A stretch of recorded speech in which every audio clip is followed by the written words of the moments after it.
वाला कोई तुम्हारा रिश्तेदार होगा तो तुम तुरंत उसका गुणगान गाना प्रारंभ कर दोगे। अरे वो जयपुर में वो रहता है ना, जिसका सोने चांदी का काम है, इतना बड़ा काम है, वो हमारा मौसी का छोरा है। अरे वो वहां का जो वो है ना मंत्री, वो हमारे काका जी का लड़का है।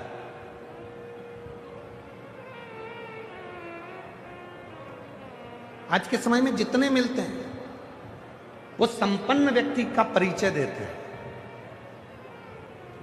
आज तक एक व्यक्ति नहीं मिला जिंदगी में कि जो प्रपन्न व्यक्ति का परिचय दे रहा हो, गरीब का परिचय दे रहा हो, जिसके पास धन नहीं है उसका परिचय दे रहा हो, जिसके पास संपदा नहीं है उसका परिचय दे रहा हो, जिसके पास दौलत नहीं है उसका परिचय दे रहा हो, जो सब्जी का ठेला लगा रहा है उसका परिचय दे रहा हो, जो पान की दुकान लगा रहा है उसका परिचय दे रहा हो, जो कबाड़े का काम कर रहा है उसका परिचय दे रहा हो, जो रोड पे बैठकर थोड़ा सा कपड़े का व्यापार कर रहा है उसका परिचय दे रहा हो। ये दुनिया संपन्न व्यक्ति का परिचय देती है पर प्रपन्न व्यक्ति का परिचय नहीं देती। और मेरे शंकर भगवान एक ऐसे मेरे देव अधिदेव महादेव हैं जो संपन्न को भी पकड़ते हैं और प्रपन्न को भी पकड़ते हैं और बीच में आनंद।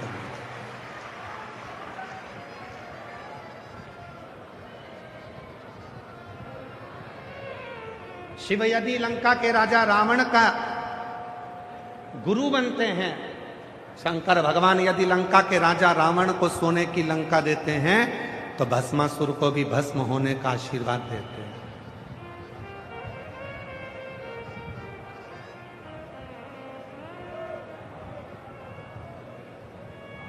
शिव यदि चोर को कुबेर पद प्रदान करते हैं तो कड़प्प की नेत्र की ज्योति भी प्रदान करते हैं। वो शिव है।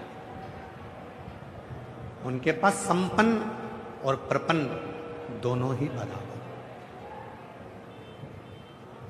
दोनों संपन्न भी बराबर है और प्रपन्न भी बराबर है।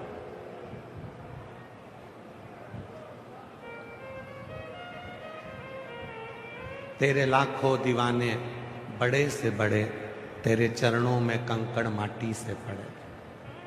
करोड़पति है तो भी शिव के लिए वो कंकर है, और गरीब है तो भी शिव के लिए वो कंकर है। शिव के लिए कोई बड़ा छोटा नहीं है। और मेरी जीजियों बहुत सावधानी से सुनिएगा कथा को।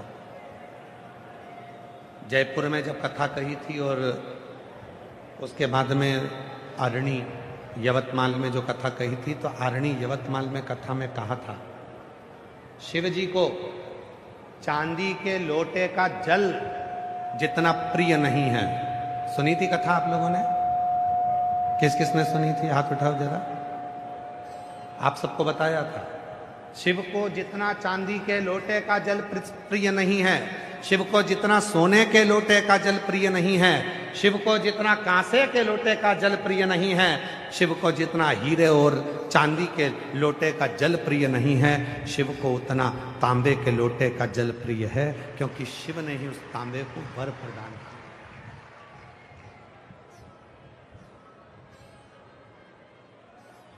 और कोई तुमसे कह दे, कोई तुमसे आकर कह दे कि शंकर जी को चांदी का लोटे का जल ही प्रिय है, तो समझ लेना पक्का मूर्ख बना रिया। चांदी का लोटा इसको चाहिए इसलिए कह रहा है, शंकर को नहीं चाहिए। शंकर तो तुम्हारा लोटा कभी देखता ही नहीं है। शिव तो ये देखता है। लोटा का मतलब जानते हो आप लोग? जम के बोलो जरा, जम के तो बोलो। लोटा का मतलब जानते हो क्या? कलश। लोटा का मतलब होता है, हम कहते हैं सारी समस्या का हल एक लोटा जल। हमने ये नहीं कहा कि एक कलश जल, हमने लोटा जल। लोटा मतलब जिसके दरवाजे पर तुम जो लेकर जा रही हो वही लोटा कर वापिस दे दे, तो समझ लो कि लोटा लेकर गई थी और लोटा भर कर लेकर।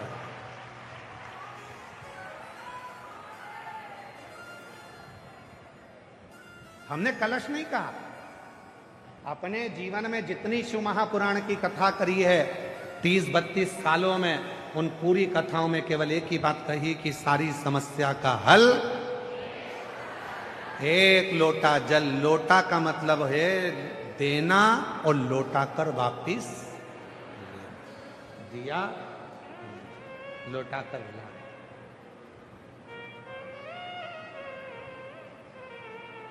यहां देकर वापिस लिया। चांदी प्रिय नहीं, सोना प्रिय नहीं, हीरा प्रिय नहीं, तुम्हारा करोड़ों का धन प्रिय नहीं, शिव की प्रियता है, शिव की प्रियता।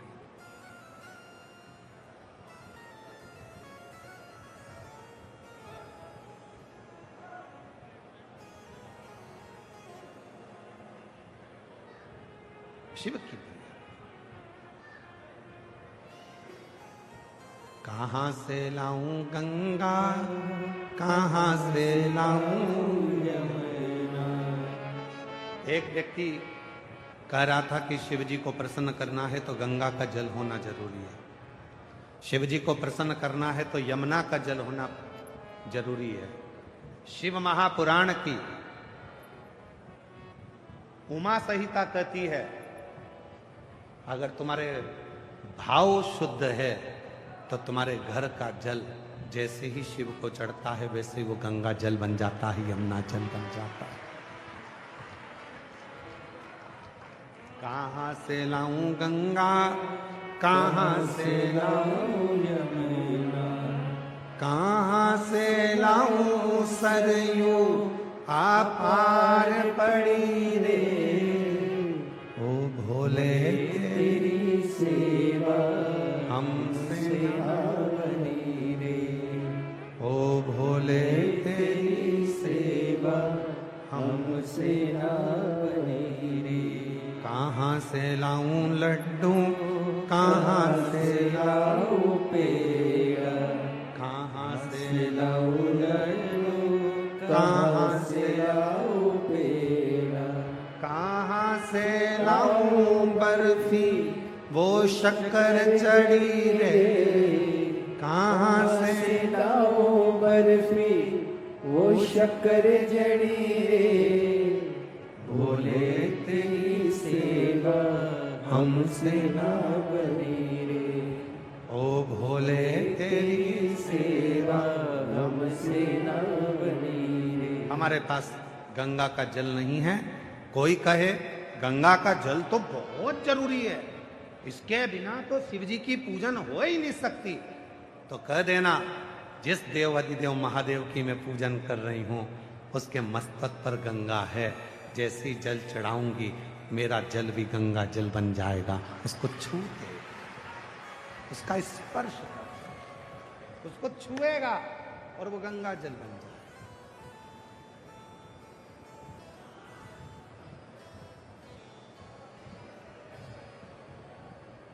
भविष्य पुराण में लिखा है चरण किसके छूना चाहिए।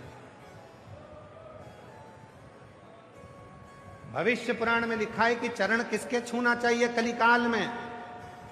तो भविष्य पुराण में लिखा कि चरण उसके छूना जिसके आचरण अच्छे हों, और जिसके आचरण अच्छे ना हो वो कितनी भी ऊंची गादी पर क्यों ना बैठा, उसके चरण छूने की जरूरत नहीं है। फिर अपने माता पिता और अपने पति के चरण छू। आचरण की श्रेष्ठता है तो चरण भी छू। चरण छूने का मतलब मालूम है आप लोगों को?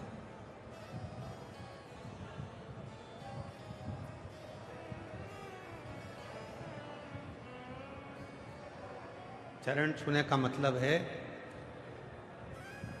जिसके भी हम चरण छू रहे हैं, वैसे तो आप लोगों से निवेदन है हमेशा याद रखो केवल घर के बुजुर्गों के, माता पिता के और अपने पति के, अपने पति के चरण छू लिया।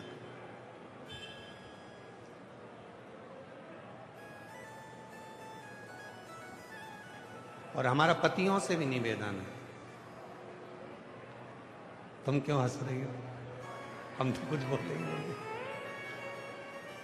मेरा पतियों से भी निवेदन, कभी बन सके हम ये नहीं करें कि तुम अपनी पत्नी के चरण छुओ, पर इतना सा निवेदन है इसका दिल छूने का प्रयास जरूर करना।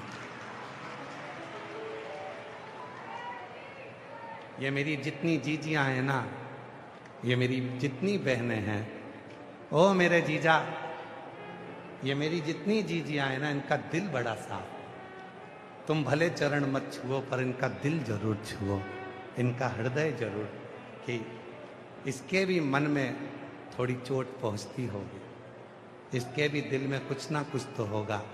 कभी तो एकांत में बैठकर उससे पूछा करो कि तू उदास क्यों रहती है, तू चुप क्यों रहती है, क्या बुरा लग गया तुझको, क्या तकलीफ है तुझको। कभी तो दिल छूने का प्रयास करो। और ये कथा सियोर वाला महाराज अपने मन से नहीं कर रहा, ये कथा शिव महापुराण से कर रहा। चंचुला देवी एकदम चुप होकर बैठी थी, मौन होकर बैठी थी। तो पार्वती जी ने जाकर पूछा था कि मेरे पति को यह पसंद नहीं कि तुम चुप रहो।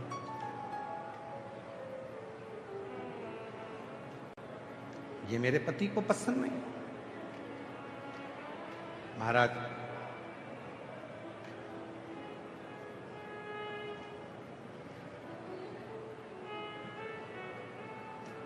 दिन भर मुंह फुलाकर, भगोने जैसा मुंह बनाकर घर में बैठी रहो तो ये किसको पसंद आए। प्रसन्न रहिए। तुम्हारे चेहरे पर जितनी प्रसन्नता होगी, हम तो यहां तक कहते हैं कि तुम्हारे ऊपर कितना भी कर्जा हो जाए, सारी बैंकों का लोन तुम्हारे ऊपर हो जाए, तुम्हारी जमीन जायदाद भी अगर गिरवे में है और तुम्हारा सोना भी गिरवे में है, तो भी तुम्हारे चेहरे की प्रसन्नता खत्म नहीं होना चाहिए। मुस्कुराकर चलो, एक दिन कर्जा अपने आप चुकेगा। मुस्कुराकर तो चलो, चेहरा तो खुश रखो। अगर रोज रोते रहोगे रोते रहोगे रोते रहोगे रोते रहोगे तो रोने से कोई काम नहीं चलेगा। प्रसन्न रहो। दुख है, प्रसन्न होगा। बड़ी बीमारी आ गई, कोई रोग आ गया, कोई तकलीफ आ गई, मिटेगा। थोड़ा खुश तो रहो, प्रसन्न तो रहो। एक पत्र है, उस पत्र में एक बहन ने पत्र में कितनी जोरदार बात लिखी, जरा पढ़िएगा।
रही हूं और शिव की कृपा से मैं स्वस्थ हूं। शिव की कृपा। कहीं बैठी हो, आशा अपूर्वा टेलर, भीलवाड़ा, बापूनगर निवासी, कहीं बैठी हो तो आ सकती हो। शिव तत्व किसको कहते हैं? भगवान शंकर की पवित्र कथा किसको कहते हैं?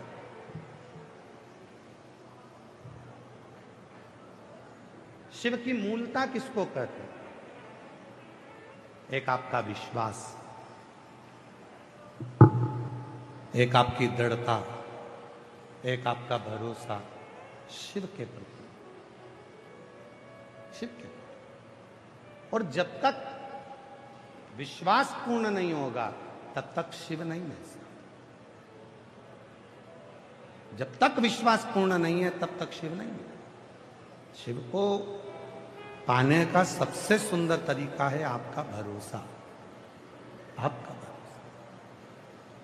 और शंभु शरण पड़ी मांगू घड़ी रे घड़ी, दुख काटो दया करी दीन दर्शन आपो शंभु शरण